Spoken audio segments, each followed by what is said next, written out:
여러분 지난 한 주간 잘 지내셨죠? 우리가 매일매일 만나는 분들하고는 직장에서 직장 동료들이나 그렇게 매일 만나는 분들 또 매일 만나는 가족들하고는 특별히 인사를 매일매일 만날 때마다 해야 되나 하는 생각을 할 수 있지만 또 며칠 만에 일주일 만에 이렇게 만나는 오랜만에 만나는 분들하고는 인사를 나누죠. 그동안 어떻게 지내셨습니까? 별일 없으셨습니까? 이렇게 인사를 나누는데요. 여러분 그렇게 인사를 나눌 때 여러분 어떻게 대답하시나요? 아마 대부분 늘 똑같죠. 별일 없이 잘 지냈습니다. 이런 말을, 이런 대답을 하게 되는 경우가 많은 것 같습니다. 반복되는 일상 속에서 딱히 특별한 이야기거리를 찾기 어렵기 때문이겠죠.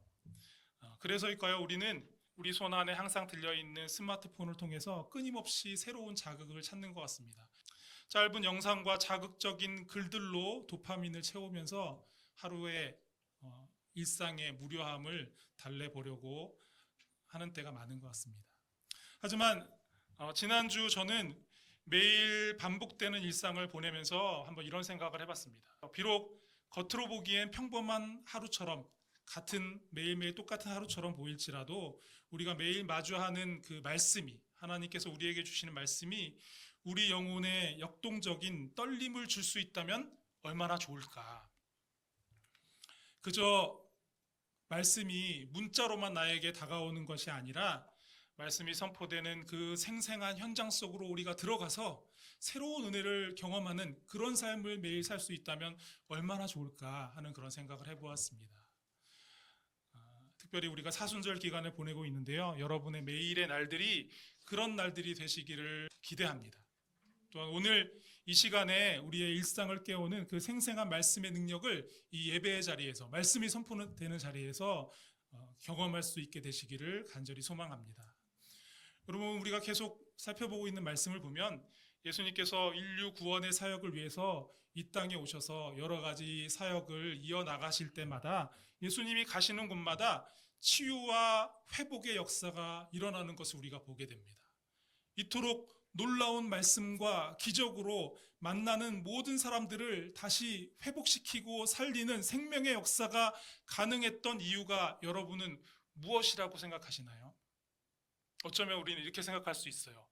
예수님은 하나님의 아들이시니까, 능력 있으신 분이니까, 우리 이 땅에 살고 있는 그 다른 사람들과는 다르시니까 그렇게 놀라운 역사를, 놀라운 말씀을 많은 사람들에게 베풀어 주실 수 있는 것 아닌가. 삼위일체 하나님으로서 하나님과 한 분이시기 때문에 그런 거 아닐까 그렇게 생각할 수 있습니다. 그러나 엄밀히 말하면 하나님의 아들이라는 그 존재론적 독특성만이 그 놀라운 일들을 가능하게 하는 유일한 이유가 아니었습니다. 그런 놀라운 일들이 가능했던 이유는 예수님께서 사역의 중요한 시점마다 먼저 행하셨던 일이 있었기 때문입니다. 그것은 바로 기도입니다. 여러분 누가복음 9장 28절 29절 말씀을 한번 보실까요? 같이 한번 읽어보겠습니다. 이 말씀을 하신 후 8일쯤 되어 예수께서 베드로와 요한과 야고보를 데리고 기도하시러 산에 올라가사 기도하실 때에 용모가 변화되고 그 옷이 휘어져 광채가 나더라. 변화산 사건을 기록하고 있는 본문이죠.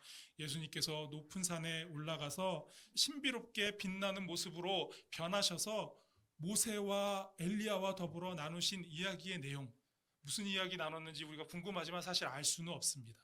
아마도 짐작컨대 앞으로 다가올 그 십자가의 고난과 부활의 놀라운 역사, 그 구원 사역에 대한 이야기를 나누시지 않았을까 짐작할 뿐이죠. 그런데 한 가지 분명하고 중요한 것이 있는데요.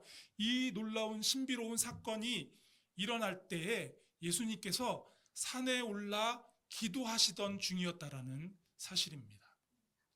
또 누가복음 9장 16절 말씀을 보면 예수님께서 보리떡 5개와 물고기 2마리로 5천 명을 먹이신 오병이어의 사건을 기록하고 있는데요. 이 놀라운 기적을 행하실 때에도 예수님은 하늘을 우러러 보시며 먼저 기도하셨습니다.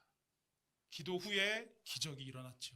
또 우리가 요즘에 매일 성경을 통해서 얼마 전에 묵상한 바 있는 요한복음 말씀을 보면 요한복음 11장 41절 42절에 예수님께서 죽은 나사로를 살리시죠. 근데 죽은 나사로를 살리시기 전에도 예수님께서 이렇게 기도하십니다. 아버지여, 내 말을 들으신 것을 감사하나이다. 이렇게 하면서 예수님께서 한동안 기도하시고 그 다음에 나사로야 나오라 이렇게 나사로를 불러서 살려내셨다라는 겁니다. 그럼 오늘 말씀을 보면 오늘 말씀에서도 예수님은 깊은 밤 홀로 기도하셨습니다. 예수님은 이렇게 모든 사역의 현장을 기도로 여셨던 겁니다. 여러분 한번 같이 생각해 볼 필요가 있습니다. 도대체 왜 그렇게 하셨을까요? 오늘 말씀 우리가 함께 읽었는데요. 12절 말씀을 보면 예수님께서 그렇게 하신 이유를 좀 더 정확하게 우리가 명확하게 확인할 수 있는데요. 12절 말씀 같이 한번 읽어보도록 하겠습니다. 시작. 이때 예수께서 기도하시러 산으로 가사 밤이 새도록 하나님께 기도하시고. 여러분 12절에 밤이 새도록 하나님께 기도하셨다라는 표현이 있는데요. 원어 성경을 보면 이 부분이 성경 다른 곳 어디에서도 볼 수 없는 아주 독특한 표현을 사용하고 있는 것을 우리가 발견할 수 있는데요.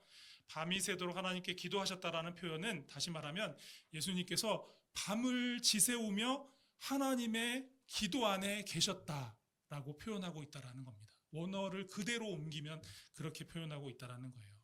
여러분 이 표현은 하나님께 드리는 단순한 기도를 넘어서 예수님이 하나님의 본성과 뜻에 온전히 일치하는 그런 기도를 하셨음을 의미하고 있는 겁니다.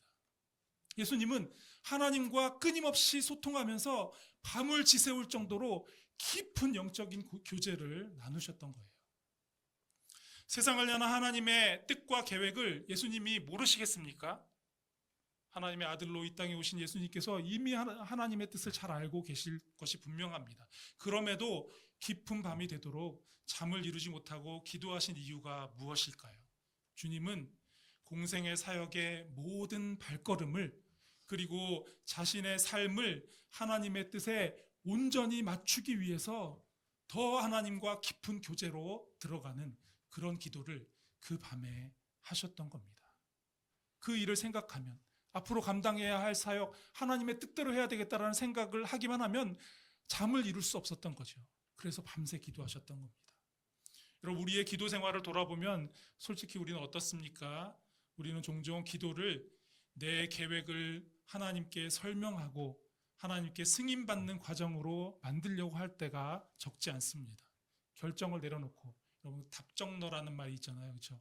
답을 다 정해놓고 어떤 문제에 있어서 내가 원하는 것은 다 정해놓고 하나님께서 동의해 주시길 바라는 마음으로 기도하는 거죠. 동의해 달라고 하나님 꼭 그렇게 해주셔야 된다라고 조르는 그런 기도를 하는 겁니다. 그러다 보니까 기도할 때 주시옵소서를 연발하게 되는 것 같아요.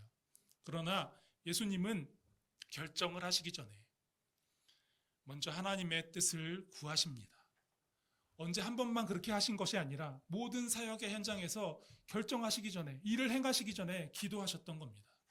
여러분 우리의 두 손 모은 기도가 겸손히 하나님의 뜻을 구하고 그 뜻을 온전히 이루는 자리가 되기를 간절히 소원합니다. 기도의 시간이 더해질수록 내 뜻과 계획은 기꺼이 하나님 앞에 다 내려놓고 하나님의 뜻이 더욱 선명하게 드러나고 그 뜻이 우리의 삶 속에 분명히 이루어지는 그런 역사가 여러분 삶 가운데 일어나게 되기를 간절히 축복합니다. 여러분 특별히 오늘 본문에서 예수님의 기도는 사도를 세우는 그 일을 앞두고 드린 기도였습니다. 이제 하나님 나라를 세워가는 사역을 본격적으로 시작하시면서 우리 주님께서는 복음 공동체의 초기 멤버십인 그 사도를 선택하는 일을 무엇보다 온전히 하나님의 뜻대로 하시기를 원하셨던 겁니다. 사실 당시에 이미 예수님을 따르는 제자들이 적지 않았다고 알려져 있습니다.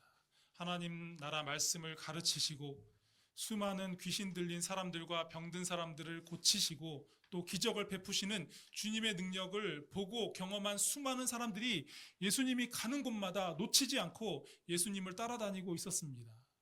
그들은 이미 예수님의 제자들이었습니다.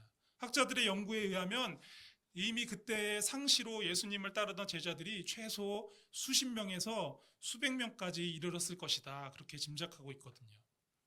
오늘 말씀에 보면 어느 날 산에서 밤새도록 홀로 기도하시던 예수님은 아침이 밝아오게 되자 그 제자들을, 한 수십 명, 수백 명 되는 그 제자들을 불러 모으셨습니다. 그리고 제자들 가운데 한 사람 한 사람 이름을 부르시며 12명의 사도를 세우셨습니다. 사도라는 특별한 이름으로 12명을 세우신 거죠. 헬라어 성경에서 사도를 뜻하는 단어는 아포스톨로스라는 단어거든요. 이 단어는 보내다, 파송하다라는 의미의 동사 아포스텔로에서 유래한 단어인데요. 여기에는 아주 깊은 뜻이 담겨 있습니다. 따로 떼어놓다라는 의미의 아포라는 단어와 그리고 준비시켜 보낸다라는 의미의 스텔로가 만나서 이루어진 단어이기 때문입니다. 그러니까 사도란 교회를 세울 리더로 세우기 위해서 예수님께서 따로 불러 준비시킨 사람들이고요. 온 세상에 복음을 전하기 위해서 세상으로 파송될 그런 사람들이었던 겁니다. 그래서 이렇게 예수님의 부르심에 응답해서 사도로 세워진 그들의 사역의 결과는 정말 놀라웠습니다. 여러분 지도를 보시면은요, 전승에 따르면 베드로는 로마에서, 안드레는 러시아와 그리스에서, 또 요한은 반모섬에서 복음 전하는 사명을 감당했습니다. 그리고 빌립은 튀르키예에서, 바돌로메는 아르메니아, 도마는 인도까지 나아가서 복음을 전했고요. 마테와 마띠아는 저 아프리카 에디오피아에서, 그리고 다데오는 페르시아에서 복음을 전하다가 기꺼이 순교의 길을 걸었다라는 겁니다. 여러분 오늘 본문을 자세히 보면 사도들의 이름이 기록되어 있는 것이 보입니다. 보기에 따라서 단지 그냥 이름을 목록을 열거해 놓은 것처럼 보이기도 합니다. 그러나 자세히 들여다보면 이 이름들을 여기에 적으신 주님의 마음을 우리가 발견할 수 있습니다. 여러분 14절부터 16절을 한번 보십시오. 곧 베드로라고도 이름을 주신 시몬과 그의 동생 안드레와 야고보와 요한과 빌립과 바돌로메와 마테와 도마와 알페오의 아들 야고보와 셀롯이라는 시몬과 야고보의 아들 유다와 예수를 파는 자 될 가룟 유다라. 여러분 이들의 이름 하나하나 살펴보면, 그리고 여기에 기록을 보면 그냥 그들은 지극히 한결같이 너무나 지극히 평범한 사람들이었던 겁니다. 사회적으로 유력하다고 인정받을 만한 위치에 있는 사람은 아무도 없었습니다. 우리가 잘 알고 있는 것처럼 베드로, 안드레, 야고보, 요한은 갈릴리 바다에서 고기를 잡는 어부였습니다. 그저 가난하고 배움이 없는 노동자 출신이었던 거죠. 그리고 레위라고 이름하기도 하는 이 마태는 유대인들에게 죄인이라고 손가락질 받는 그런 세리 출신이었습니다. 여러분 생각해 보십시오. 주님을 따르는 제자들 중에 정말 사도로 세울 만한 인물이 없어서 이런 사람들을 예수님께서 사도로 선택해 세우신 걸까요? 절대 그렇지 않습니다. 예수님을 따르는 제자들 중에는 니고데모나 또 젊은 관원과 같은 학식과 재력을 겸비하고 또 율법에 따라 경건하게 살았던 사람들도 분명히 있었습니다. 그러나 예수님은 지극히 평범하다 못해 세상적으로는 정말 아무것도 내세울 것 없는 그들을 선택해서 12명의 사도로 택하셨습니다. 그 이유는 너무나 분명합니다. 예수님께서 세우시려는 하나님의 나라는 세상의 학식이나 재력이나 어떤 세상의 영향력 위에 세워지는 그런 나라가 아니기 때문입니다. 주님은 세상에 능력 있는 인재를 모아서 세상을 바꾸러 오신 게 아니기 때문입니다. 주님과 함께하며 주님의 말씀으로 빚어지고 성령의 능력으로 변화될 사람들, 그래서 세상에 나가 만나는 모든 사람들을 그 영향력으로 변화시킬 그런 사람들, 그들을 선택하신 겁니다. 그래야 복음의 역사가 사람의 재능이나 배경에서 나온 것이 아니라 오직 하나님께로부터 왔다라는 사실이 드러나게 되기 때문입니다. 여러분 혹시 남도의 백합화라는 영화 제목 들어보신 적 있으실까요? 제목만 보면 아주 우리가 태어나기도 전에 있었던 영화일 것 같은데, 사실은 2009년도에 개봉한 영화인데요. 1930년대와 40년대에 전라남도 신안 일대에서 여러 섬을 다니면서 복음을 전하고 교회를 세우신 문준경 전도사님의 삶을 다룬 영화입니다. 종교적인 기독교 영화이니까 많은 사람들이 보지는 않았을 거예요. 여러분, 이 영화에 소개하고 있는 이 문준경 전도사님은 많이 배운 어떤 신학자도 아니었습니다. 그저 남편에게 버림받은 한 연약한 여인일 뿐이었습니다. 그런데 하나님은 그 연약함을 붙드셔서 전라남도 신안의 여러 섬 지역에 복음을 심는 도구로 이 전도사님을 사용하셨던 겁니다. 전도사님은 배를 타고 복음이 전해지지 않은 섬을 다 찾아다니면서 병든 주민들을 돌보고 아이들을 가르치면서 복음을 전하고 또 교회를 세웠습니다. 일제시대 때는 신사참배를 강요하는 그 핍박 속에서 끝까지 항거하다가 목포 경찰서에 이렇게 감금되고 모진 고문을 당하기도 하셨고요. 6.25 전쟁 때는 피난을 거부하고 교회를 지키기도 했습니다. 그렇게 교회를 지키던 중에 결국 공산당들에 의해서 증도 앞바다에서 59세의 나이로 순교당하시게 된 거죠. 그렇게 18해 동안 신안 일대에서 11개의 교회를 세웠고요. 전도사님이 순교당한 그 증도는 특별히 지금도 복음화율이 거의 90%에 이르고 있다고 합니다. 놀랍지 않습니까? 한 사람의 희생이 이런 복음의 역사가 일어나게 한 거죠. 온전히 주님의 뒤를 따르는 문 전도사님의 헌신과 수고를 통해서 하나님께서 신안 지역에 복음의 열매가 넘치도록 풍성하게 맺어지게 하신 겁니다. 여러분, 어쩌면 여러분 가운데 어떤 분들은 스스로 자신이 너무 작은 자라고 생각하고 자주 낙심하고 때로 절망하며 그렇게 살아가고 계신지도 모르겠습니다. 뭔가 능력 있는 자가 되어서 하나님을 위해 큰 일을 해야 되는데 그러지 못해서 마음 아파하고 계신지도 모르겠습니다. 그러나 여러분 기억하십시오.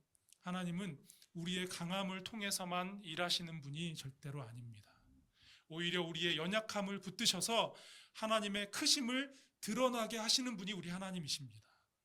힘없이 십자가에 달려 죽으신 예수님을 통해서 하나님의 능력과 영광을 드러내신 것처럼 말입니다. 이것이 바로 복음이 역사하는 방식입니다. 그래서 오늘 우리도 말할 수 있습니다. 주님, 저는 너무나 부족하고 연약하지만 주님의 손에 붙들리면 제 삶도 누군가에게 복음의 길을 여는 그런 삶이 될 수 있을 줄로 믿습니다. 주님, 저를 사용하여 주시옵소서. 이렇게 기도하고 발걸음을 내디딜 수 있는 거죠. 사랑하는 여러분 모두가 하나님의 손에 붙들려 보내신 모든 자리에서 예수 그리스도의 복음의 능력을 드러내고 크신 하나님의 영광을 나타내는 그런 삶으로 살아가실 수 있게 되기를 우리 주님의 이름으로 축복합니다. 여러분, 말씀을 보면 이제 12사도를 따로 불러 세우신 예수님께서는 이제 그들과 함께 평지로 내려와 서십니다. 여러분, 그 모습을 한번 상상해 보세요. 그 표정에서 결연함이 느껴지는 예수님과 12사도 앞에 조금 더 많은 무리의 제자들이 모여 있었을 겁니다. 그리고 유대 사방과 예루살렘과 두로와 시돈에서 많은 백성들이 계속해서 예수님에게로 몰려오고 있습니다. 수많은 사람들이 예수님의 말씀을 듣고 병고침도 받으려고 예수님을 찾아오고 있는 것이죠. 사도들과 함께 예수님께서 서신 그 땅에서 지금 어떤 일이 일어나고 있는 겁니까? 하나님의 나라가 시작되고 있는 겁니다. 이제까지 역사 가운데 한 번도 없었던, 정말 하나님께서 원하시는 그 하나님의 나라가 그곳에서 움트며 싹이 나며 시작되고 있는 것이죠. 사랑하는 여러분, 이 모습이 바로 이 땅에 회복되어야 할 교회의 모습인 줄로 믿습니다. 여러분, 교회는 소수의 사람들만 안전하게 모여서 우리끼리 여러 가지 유혹으로부터 우리의 신앙을 지키는 그런 공간이 아닙니다. 자신들이 받은 복을 자랑하며 상대적인 우월감을 느끼면서 그것을 만족으로 사는 공동체가 교회가 아닙니다. 주님이 계신 그곳으로 사람들이 몰려와 그곳에서 주님을 만나는 그런 곳이 바로 교회입니다. 주님의 말씀을 듣고자 하는 갈급함으로, 상처받고 병든 삶이 치유받기를 소망하는 마음으로, 묶임에서 풀려나 진정한 자유 얻기를 바라는 마음으로 주님 앞에 모여드는 그곳, 거기가 바로 교회입니다. 이것이 바로 교회를 통해 드러나는 하나님 나라의 모습입니다. 말씀으로 길이 열리고 치유로 삶이 회복되고 묶여있던 것에서 해방을 맛보게 하는 거룩한 능력이 오직 예수님께 있기에 그토록 많은 사람들이 오늘 말씀에 기록한 것처럼 예수님께 나와서 조금 더 예수님 앞에 가까이 나아가려고, 그리고 어떻게 해서라도 예수님의 옷자락이라도 잡으려고 그렇게 예수님께 나아오고 있는 것입니다. 사랑하는 여러분, 우리 리조이스 교회가 이런 하나님 나라 공동체가 되기를 간절히 소원합니다. 예배에서 선포되는 말씀, 그리고 또 매일 우리에게 주시는 그 말씀이 우리 삶 속에서 살아 움직이며 우리의 삶을 새롭게 세우는 역사가 우리 삶 가운데 일어나기를 간절히 소원합니다. 몸과 마음이 아픈 이들이 나와서 예배하면서 우리를 묶고 있던 병과 묶임에서 풀려나 회복되고 살아난 역사가 우리 교회 안에 일어날 것입니다. 주님이 여기 계시기 때문입니다. 주님이 이 교회를 세우셨기 때문입니다. 세상을 향해 이렇게 주님과 함께 서서 주님이 기뻐하시는 그 하나님 나라의 역사를 이루어가는 여러분 모두가 다 되실 수 있기를 우리 주님의 이름으로 축복합니다.